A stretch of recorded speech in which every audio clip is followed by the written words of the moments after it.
Friends, welcome to my channel. कैसे हैं आप सब? उम्मीद करती हूँ कि आप स्वस्थ होंगे, तंदुरुस्त होंगे। दोस्तों, आज मैं आपको बताने जा रही हूँ कि अगर किसी भी इंसान को 15 साल 20 साल पुराना नजला है या फिर खांसी की समस्या बहुत ज्यादा है या फिर उनको सांस लेने में दिक्कत आती है, तो सबसे पहले मैं आपको बता दूं कि इस वीडियो में मैं आपको क्या बताने वाली हूँ कि आप बिना दवाई के इस समस्या को कैसे ठीक कर सकते हैं।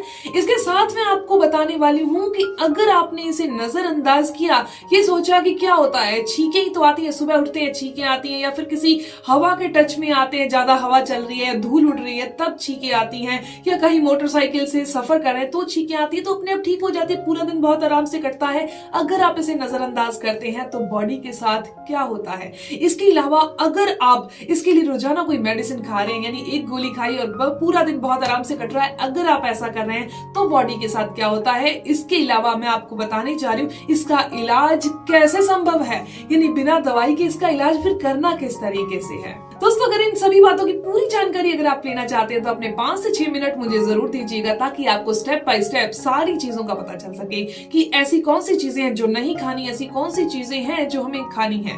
दोस्तों, एक्चुअली होता क्या है, ये जुकाम होना या साइनस की समस्या होना, ये एक्चुअल की बीमारी है कफ की। जब हमारी बॉडी के अंदर कफ ज्यादा बनता है तो ये रेस्पिरेटरी सिस्टम को धीरे धीरे स्लो डाउन कर देता है। इससे हमारे नजला, जुकाम ये समस्या रहने लगती है, खांसी की समस्या रहने लगती है, और स्पेशली ये समस्या क्या होती है, सिर से लेकर चेस्ट तक होती है। दोस्तों, ज्यादा प्रॉब्लम कहां आती है, अगर आप इसे नजरअंदाज कर रहे हैं वो बात जान लीजिए। सबसे पहली चीज है, आंखों के नीचे डार्क सर्कल होने लगते हैं, या फिर आंखें जो है नीचे से फुली फुली सी रहने लगती हैं जब आप सुबह सोकर उठते हैं। दोस्तों, बाल जल्दी सफेद होने लगते हैं। इसके अलावा क्या होता है, अगर आप रोजाना दवाई खा रहे हैं, कोई मेडिसिन खा रहे हैं, 1 गोली या 2 गोली खा रहे हैं कि हमारा तो बहुत अच्छा दिन निकल जाता है, तो दोस्तों रोजाना गोली खाने से क्या होता है, इससे हमारे ऑर्गन्स जो हैं वो स्लो पड़ जाते हैं। ऑर्गन स्लो पड़ने का मतलब क्या है, यानी कि वो अपना काम करना स्लो कर देते हैं। लीवर स्लो हो जाता है, किडनी स्लो हो जाती है, और सबसे बड़ी बीमारी डायबिटीज सबसे पहले हो जाती है, हाई बीपी की समस्या रहने लगती है। तो दोस्तों, अब आपने ये तो जान लिया, अब जान लेते हैं इलाज के बारे में। कफ का ये रोग कैसे ठीक होगा। जितनी भी ठंडी और खट्टी चीजें हैं उन्हें एक बार साइड में रख दीजिए। दोस्तों, ये आपके लिए नहीं है, ये मान लीजिए। और आपकी जो ठीक होने का प्रोसेस है वो इतनी जल्दी, क्योंकि बहुत सारे लोग क्या करते हैं, दवाई तो खाते हैं लेकिन वो चीजों का साथ में सेवन करते रहते हैं जो कफ को बढ़ाती है, या फिर उनको पता नहीं होता, या फिर कभी कभार खाने की इच्छा से खा लेते हैं। पर खाने की इच्छा को भी दूर कीजिए। और अगर आप ये नहीं जानते कि कफ को बढ़ाने वाली चीजें कौन सी हैं, तो ये जरूर नोट आउट कर लीजिए। सबसे पहली चीज है कि आपने दूध नहीं पीना। अब आप सोचेंगे कि हमें तो दूध पीने की आदत है, तो दोस्तों, दूध को चाहे सर्दी हो या गर्मी हो, आपने कभी भी उसे ठंडा नहीं पीना। उसके अंदर आपने हल्दी, अदरक या काली मिर्च, इन तीनों में से भी किसी भी एक चीज को उबालना है और फिर आपने इसका सेवन करना है। जैसे मोस्टली इलायची डाली जाती है, तो इलायची की जगह पर आपने इन तीनों चीजों का सेवन करना है। आप हल्दी डाल सकते हैं, आप अदरक डाल सकते हैं, आप काली मिर्च डाल सकते हैं। तो इन तीनों चीजों में से किसी भी एक चीज को डालकर दूध को उबालकर फिर आप इसका सेवन कीजिए, गर्मी हो या सर्दी हो। इसके अलावा दोस्तों, आपने क्या करना है, केले का सेवन बिल्कुल नहीं करना, क्योंकि ये कफ को बहुत ज्यादा बढ़ा देती है, खांसी को बहुत ज्यादा बढ़ा देती है, और सांस लेने में जो दिक्कत आती है उसको भी बढ़ा देती है। और रात के समय ये समस्या ज्यादा देखने को मिलती है, ये आप जानते ही होंगे। इसके अलावा दोस्तों, चावल नहीं खाने, और चावल से बनी जितनी भी चीजें, ये नहीं है चावल नहीं खाने, पोहे नहीं खाने, ये चीजें नहीं खानी।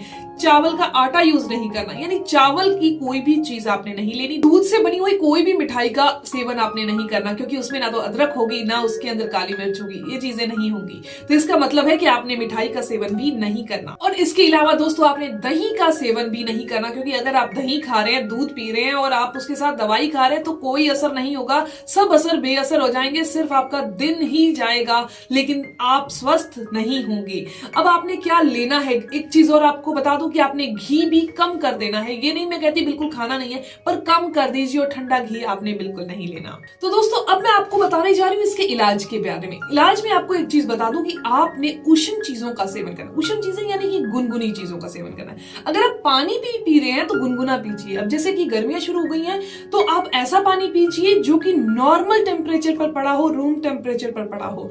ठंडे पानी का सेवन आपने नहीं करना। ये नहीं है कि मैंने आधा गिलास ठंडा डाल लिया, आधा नॉर्मल डाल लिया, बिल्कुल सा नॉर्मल सा हो गया, इसको पी लेते। नहीं, नॉर्मल पड़ा पानी ही आपने पीना है। जो भी ठंडी चीजें हैं वो बॉडी में जाकर कफ को बढ़ा देंगी, चाहे गर्मी ही चल रही है, उसने कफ को बढ़ा ही देना है। इसके अलावा दोस्तों, आपको अब इलाज की बात करते हैं, 3 ऐसी चीजें बता देती हूँ जो नेचुरल हर्ब है, जो कि आप इस्तेमाल करेंगे तो 100% फायदा मिलता है। इसके अलावा एक ऐसी होम रेमेडी बता देती हूँ जिसका इस्तेमाल अगर अभी से कर लिया और आपको ज्यादा तकलीफ नहीं है तो कभी भविष्य में ज्यादा तकलीफ होगी भी नहीं। तो दोस्तों वो नेचुरल से हर्ब है सीतोपलादी चूर्ण। मैं इसकी कोई ऐड नहीं कर रही, आपका मन करे ले, नहीं करे नहीं ले, पर मैं इसकी क्वालिटीज बताना चाहती हूँ क्योंकि इसकी क्वालिटीज इतनी है, ये कोई वो नहीं है कि मेरे को इसके ऐड के पैसे दिए गए, नहीं दोस्तों। ये सीतोपलादी चूर्ण के खुद इतने बेनिफिट हैं कि मुझे अच्छा लग रहा है आपको बताने में। ये नजला, जुखाम, साइनस और सांस से संबंधित जितनी भी समस्याएं हैं उनको दूर करने के लिए काफी फायदेमंद है। सिर्फ आपने इसका आधा चम्मच लेना है गुनगुने पानी के साथ और बहुत आसानी से ये कफ को तो दूर कर ही देती है, इसके अलावा साइनस की समस्या को भी दूर कर देती है। इसके अलावा दोस्तों आपने पिपली चूर्ण का नाम सुना होगा। पिपली चूर्ण एक इतनी फिंगर जितनी होती है ब्लैक कलर की। दोस्तों वो अगर आपने पिपली चूर्ण दिन में सिर्फ एक बार 1/4 चम्मच गुनगुने पानी के साथ लिया तो ये कफ के जितने भी रोग हैं उनको बाहर कर देगी। इसके अलावा लास्ट चीज मोस्टली घरों में मिल जाती है दोस्तों, वो है दालचीनी। दालचीनी के तो और भी बहुत सारे फायदे हैं, यानी ये पर्टिकुलर कफ को ही नहीं, ये वात के रोगों को भी दूर करती है।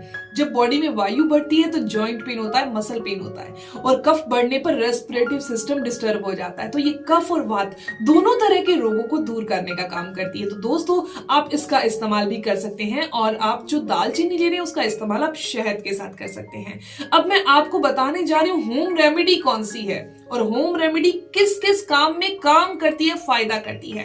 तो दोस्तों उसके लिए आपको चाहिए गुड़। आधा चम्मच आपने गुड़ लेना है। आपने क्या करना है, 2 चम्मच के करीब आपने अदरक का रस निकाल लेना है। अदरक होती है ना, उसका रस निकाल लीजिए, कद्दूकस कीजिए, निचोड़ लीजिए और रस निकल जाएगा। इसको हल्का सा गुनगुना कर लीजिए और इसके अंदर आपने आधा चम्मच जो गुड़ था, यानी कि 2 चम्मच अदरक के रस के अंदर आधा चम्मच गुड़ को अच्छे से मिक्स कर लीजिए। जो ये मटेरियल तैयार हुआ है इसके अंदर से आधा मटेरियल दिन में एक बार, दूसरा मटेरियल दिन में दूसरे टाइम यानी कि दूसरे पहर में शाम के समय आप ले लीजिए। दोस्तों ये बहुत कमाल की चीज है। ये रेस्पिरेटिव सिस्टम के जितनी भी तकलीफें हैं उनको दूर कर देगी। कफ है, खांसी है, बहुत लंबे टाइम से नजला चल रहा है, लेकिन ये ध्यान रखिएगा कि इसका इस्तेमाल आपने ये नहीं है कि 1 दिन कर लिया, 2 दिन कर लिया और ठीक हो जाएगा। नहीं दोस्तों, आपने इसका इस्तेमाल 1 दिन छोड़कर 1 दिन करना है। और एक चीज का ध्यान रखिएगा, ये जो घरेलू नुस्खा है ये काम कैसे करेगा। तो इसे काम करने के लिए जरूरी है जो चीजें मैंने आपको बताई है कि नहीं खानी वो आपने बिल्कुल नहीं खानी, जैसे कि दूध, दही, चावल, केला, कफ को बढ़ाने वाली चीजें नहीं खाइए।